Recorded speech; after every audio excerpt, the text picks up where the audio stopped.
From a biological standpoint, your brain is a prisoner trapped in a dark, silent skull.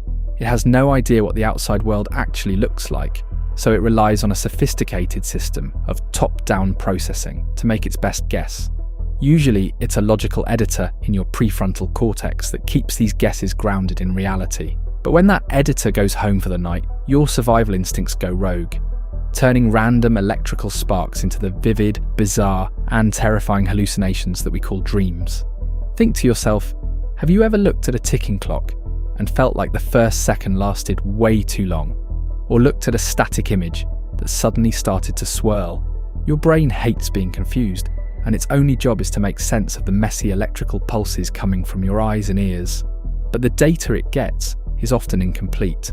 To fix this, your brain does something bold. It makes stuff up, otherwise known as top-down processing.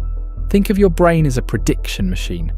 Instead of waiting for all the facts, it uses your past experiences to autofill the world.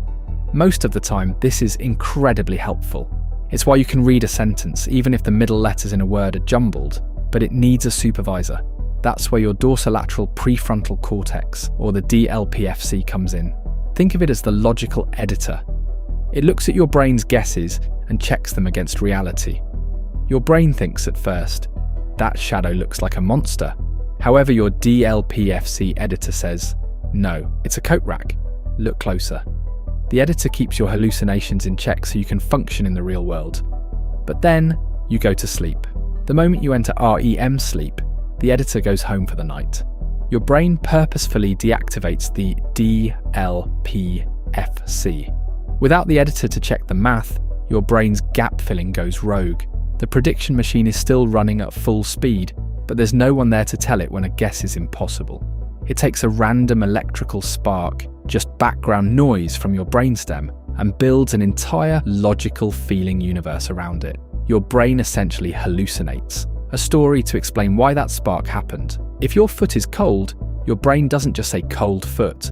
It fills in a gap and creates a dream where you're trekking through the Arctic. If you hear a distant car horn, the editor isn't there to identify it, so your brain fills the gap with a trumpeting elephant or a screaming banshee. This is why dreams are so bizarre, yet feel so real while you're in them. You are trapped in a world of pure, top-down guessing with zero reality to tether it down. Your brain isn't a camera recording the world. It's an artist that can't stand an empty canvas. Dreams are just what happens when the artist is left alone in the studio, with the lights off and no one to tell them when to stop. So the next time you wake up from a dream that made no sense, just remember, your brain wasn't trying to tell you a story. It was just trying to fill a gap, and it got a little carried away.